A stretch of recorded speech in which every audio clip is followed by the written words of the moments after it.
right, let's bring in our panel to discuss. Nominee for Labor Inspector General Anthony D'Esposito. Also with us, Democratic strategist David Carlucci. Gentlemen, let's start with this. So I just saw there's a report that came out, the New York Post, saying that Andrew Cuomo was at a Hamptons breakfast, and he said that if Mamdani wins, he's going to move to Florida. Then he walked it back and said he was just joking. So, David, I'll start off with you. What do you think about Mamdani's chances? A recent poll showing that he's losing his edge. What do you think? Well, I think he's got a great head start. I see with many candidates in the race how this is going to be challenging. He's got the left lane wide open now, where the Republican, no one's talking about him, not even Republicans like him. You've got independent in the race, independent wealthy person. You got Cuomo, the former governor. You've got the current mayor. That are all competing for that centrist line. So I think Mamdani, as you heard from just these random interviews on the street, some of these issues are resonating depending on how highly involved you are. So I think Mamdani's got the momentum on his side, and it's going to be hard for any of these candidates to beat him. Anthony, what do you think? I see online there could be this economic exodus. I mean, he says he's a socialist, but we're seeing all these clips surfacing. He's talking about abolishing private property, having Soviet-style, commune-style housing. What do you think, Anthony? It's very scary, and I think that we may see come to life Billy Joel's lyrics when he says the lights go out on Broadway. They may really go out, because New York City, it's at a dangerous crossroads, and clearly Democrats have hit the gas. I mean, they've elevated this communist, a complete radical.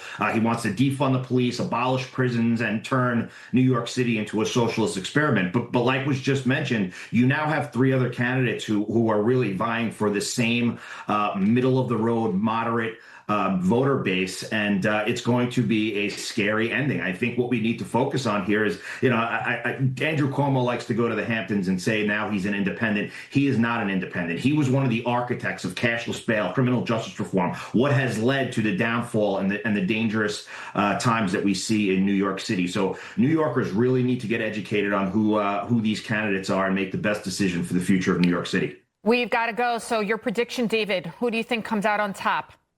Well, I think Mamdani has it now. It'll be interesting to see if these contestants decide to bow out, seeing what polling does. But besides that, I think Mamdani does have an opportunity also to clarify a lot of these issues. Many of the sound bites we've heard are over a half a decade old, and he has pushed back against some of this most harshest critiques that he's had, and he's got the microphone and the ability to do that now.